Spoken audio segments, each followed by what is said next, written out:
Ibu bapa dan saudara-saudaraku yang terkasih dalam nama Yesus, Shalom. Selamat pagi untuk kita semua. Kita bersyukur kita boleh berjumpa kembali dalam edisi Renungan Harian. Dan hari ini 6 September 2022, tepatnya hari Selasa, kita boleh bersua kembali dalam perenungan kita akan firman Tuhan. Bapak Ibu, mari tetap pelihara kesungguhan dan kesepakatan kita mengawali setiap aktivitas kita setiap hari di dalam persekutuan kita dengan firman Tuhan. Untuk itu, saudara-saudaraku, mari sejenak masuk ke dalam keheningan kita bersekutu dengan firman Tuhan. Kita satukan hati dan pikiran kita. Mari Bapak Ibu, kita awali di dalam doa. Kita berdoa. Damai sejahtera Allah yang melampaui segala akal dan pikiran manusia, itulah kiranya ia menguasai hati dan pikiranmu di dalam Yesus Kristus. Amin. Ibu bapak dan saudara-saudaraku, firman Tuhan untuk kita hari ini Selasa 6 September 2022 diambil dari kitab Nabi Yehezkiel pasal 18 ayat 4. Saya bacakan untuk kita. Sungguh semua jiwa aku punya, baik jiwa ayah maupun jiwa anak aku punya, dan orang yang berbuat dosa itu yang harus mati. Hesekiel 10 ayat 4. Idama audo napuna saluhut todini jolma, nang todini ama-ama, nang todini anakna, audo napunasa todini manangise namar dosa, ikonido mate. Tuhan Sang Pemilik kehidupan. Bapak Ibu dan saudara-saudaraku, suatu hari satu gereja melayankan pelayanan peneguhan sidi setelah menjalani katekisasi sidi selama kurang lebih 1 tahun. Setelah selesai acara dari gereja, sebagaimana biasa setiap keluarga melakukan perayaan. Meskipun ada yang hanya perayaan sederhana, perayaan kecil di tengah keluarga.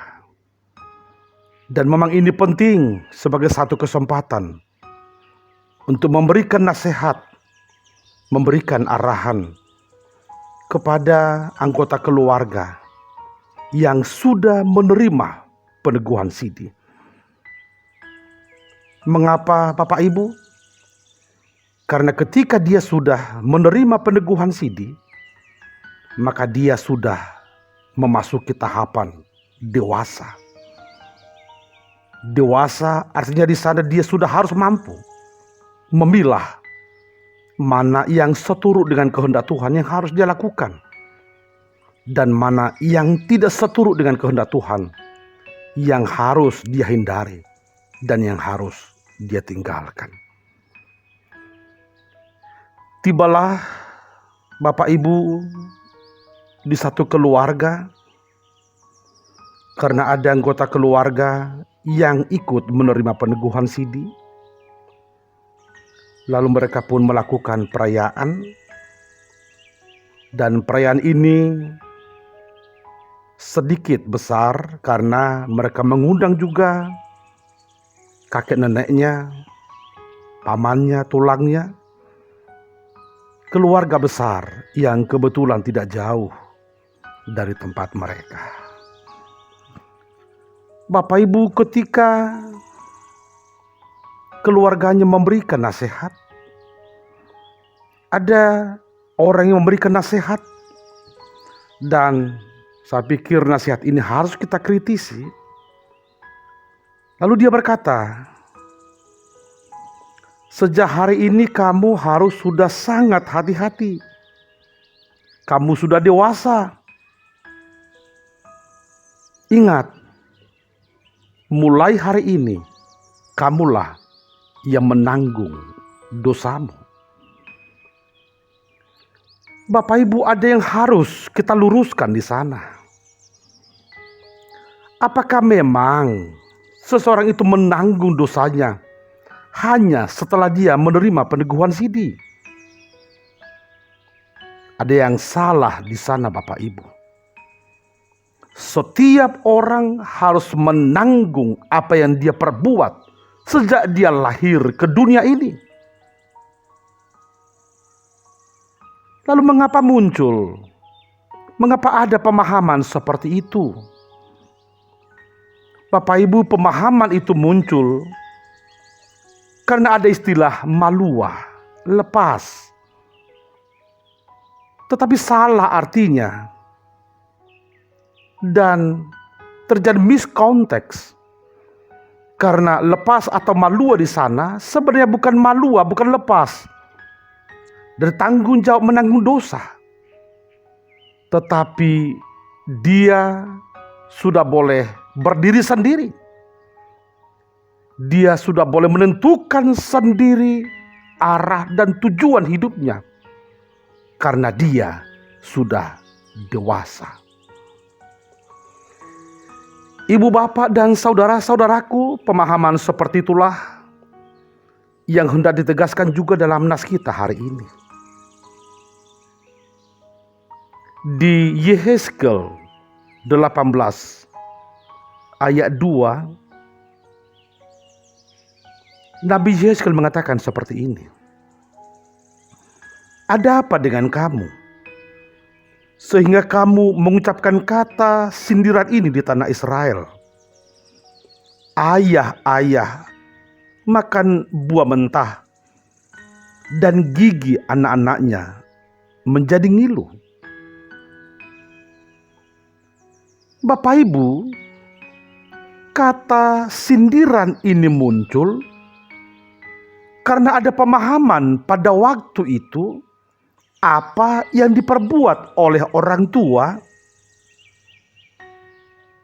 ikut anaknya yang menanggung. Dosa yang diperbuat oleh orang tuanya, lalu akibat dosa adalah hukuman Tuhan, maka anak-anaknya juga ikut dihukum oleh Tuhan. Bapak Ibu, akibat pemahaman ini, maka ada orang yang berpikir bahwa apa yang dia perbuat bukan dia menanggung, tapi keturunannya. Sepertinya ada gelagat untuk melepaskan tanggung jawab. Pemahaman seperti itulah yang mau diluruskan oleh Nabi Yehezkel dalam nas kita. Pada waktu itu umat Israel sedang terbuang di Babel. Mereka melihat pembuangan ini adalah hukuman Tuhan akibat dosa-dosa mereka.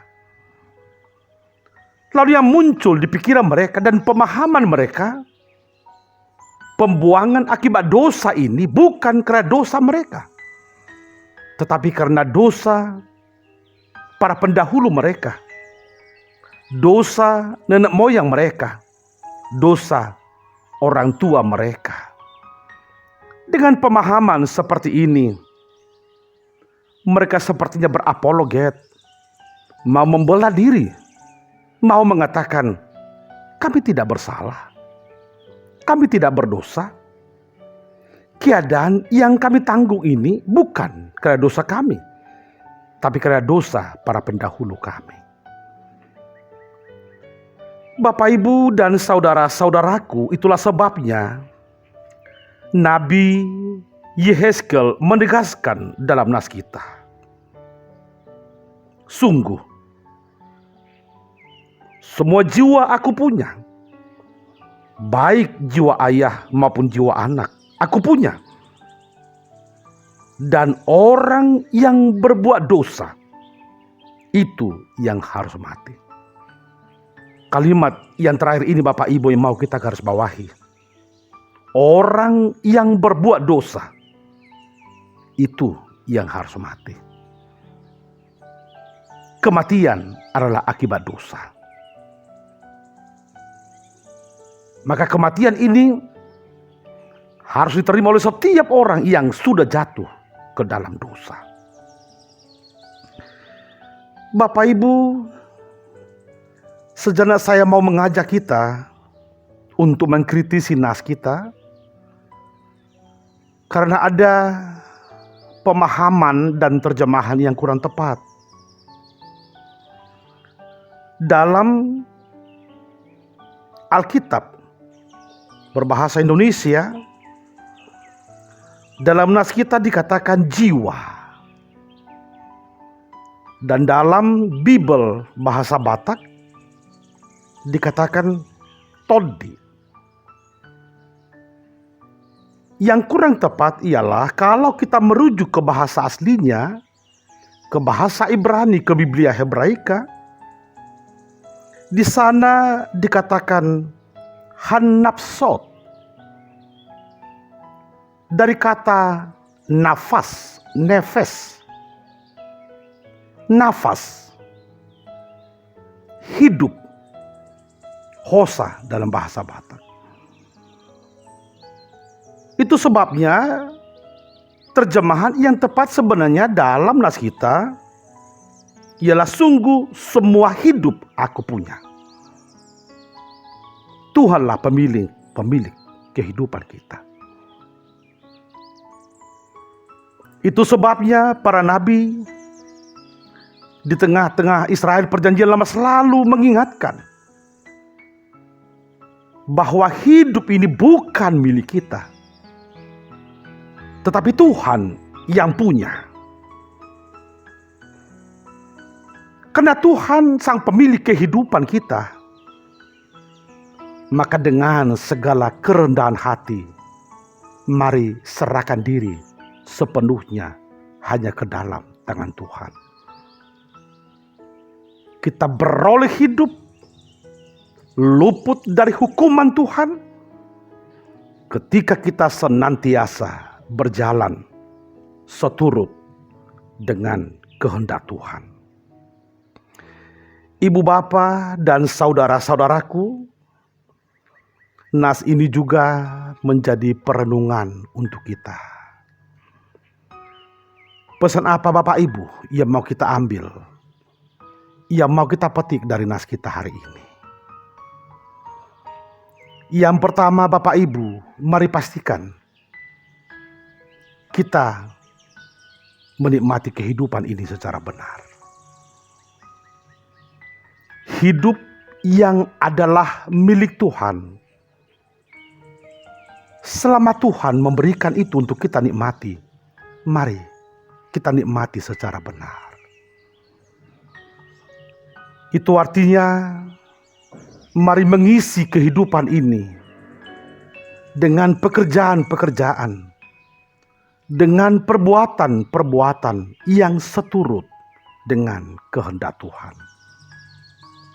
Mari Bapak Ibu, kita selalu mengingat bahwa sang pemilik kehidupan kita adalah Tuhan. Tuhan tidak pernah dan tidak akan pernah menyerahkan kepemilikan ini kepada manusia. Karena Tuhan sang pemilik kehidupan kita, maka sesungguhnya hidup ini harus terserah kepada Tuhan. Tuhanlah yang mengatur kehidupan kita. Yang kedua Bapak Ibu, Karena Tuhan sang pemilik kehidupan kita, maka mari serahkan diri sepenuhnya hanya ke dalam tangan Tuhan. Kita boleh berkarya, kita boleh bekerja, kita boleh berusaha. Tetapi kita harus ingat bahwa yang menentukan hidup ini bukan kita, tetapi Tuhan. Mari kita sama-sama mengingat Bapak Ibu,